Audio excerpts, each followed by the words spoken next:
Steamfest demos are back, lads, and they're giving us a taste of what's around the corner. Today, Reggie and the crew have checked out 6 games that have got us as frenzied as a rabid dog at a child's playground. These games are going straight on the Cockney Gamers Steam wishlist, and I recommend you all do the same. So sit back, put your feet up, and grab yourself a cuppa as Reggie takes you on a short tour of the future.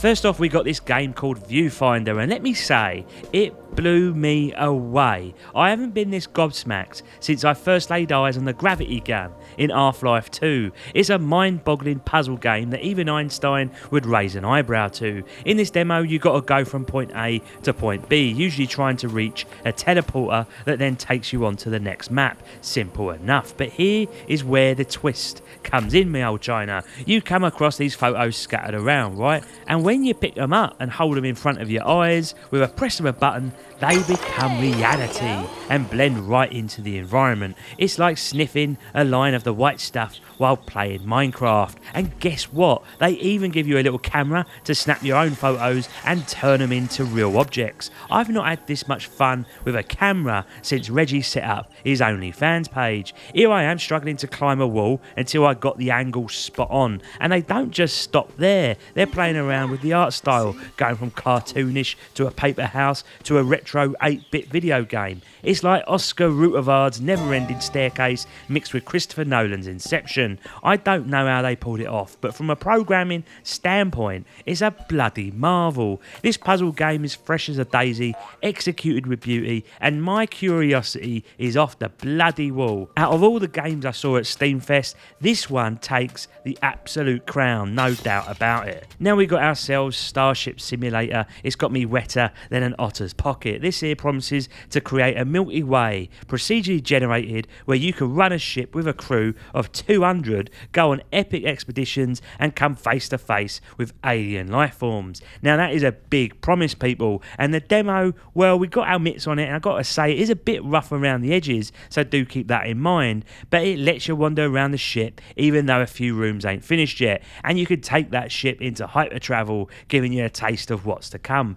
But what's got me all tingly is the sheer potential. I really hope they don't rush this one out the door, because the gaming world is begging for something like Star Trek, where you control a massive colossal ship that's more than just battles. One thing that caught my eye is how the ship systems are all modulated with their own power, and it looks like in the future balancing power throughout the ship is going to be a bloody important thing. Graphically it's a bit bland at the current state and low res, but considering its early stage I can let that slide. Now developers, promise me one thing, will ya? When this game comes out proper, crank up the resolution of them planets and the view outside the ship, because that is what makes space games so bloody beautiful. This one has got potential the size of a black hole.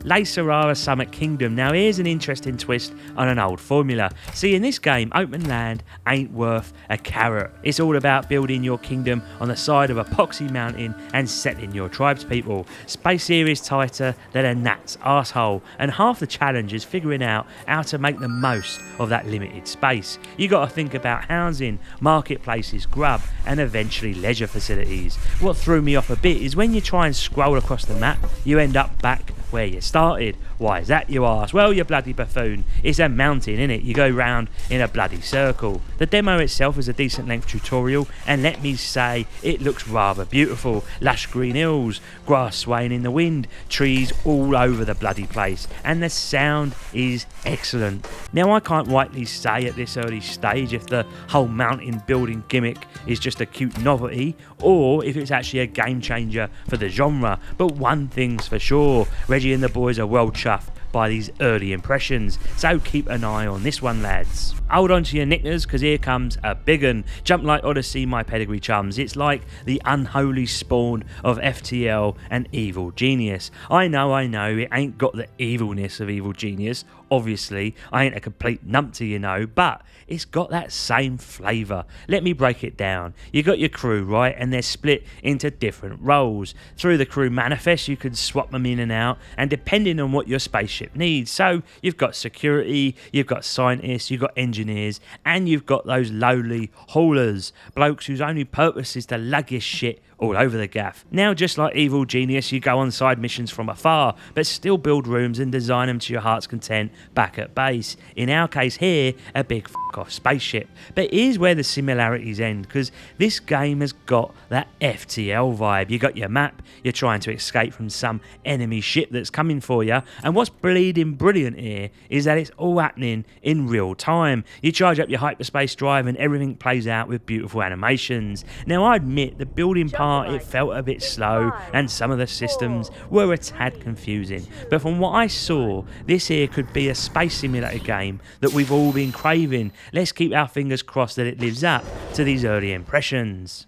Now here's an interesting strategy game called Riot Operator, where you get to command the police to beat down peaceful protesters. Of course not, people. Your goal here is in fact to protect the peaceful ones and smash up the idiots. What caught Reggie's eye was the concept of the game, and what I liked is how in this scenario we were given there were hundreds of protesters marching about with some splinter groups causing chaos. You got yourself a police force at your disposal, armed with batons, shields and police cars, where your goal is to place them strategically to act fast on any trouble. Now, I won't lie, Reggie did struggle a bit with my tactics, as the boys in blue did get overrun quite a bit. The user interface could use some work to make things clearer, and I hated how I had to arm each individual police officer instead of it being automated. They need to put in some work into this then, but if they can refine it and keep at it, what we might have ourselves here is a mighty interesting real-time strategy game where you can beat down a peaceful protest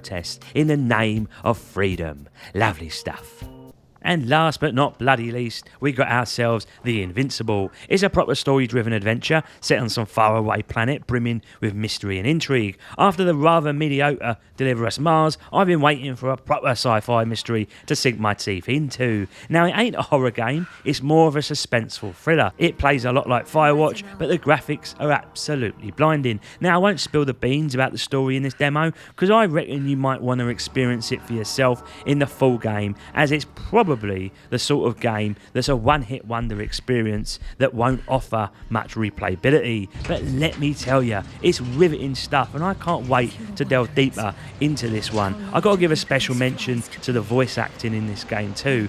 I ain't heard anything as top-notch as this in years. The female protagonist and the bloke on the radio, they bring this world to life like nothing else. The acting is so spot on that when the character runs, you can hear the genuinely believable out-of-breath sounds, unlike most games where it sounds like the main character has been having a proper wank before his missus gets back from the shops. The Invincible is all about the story.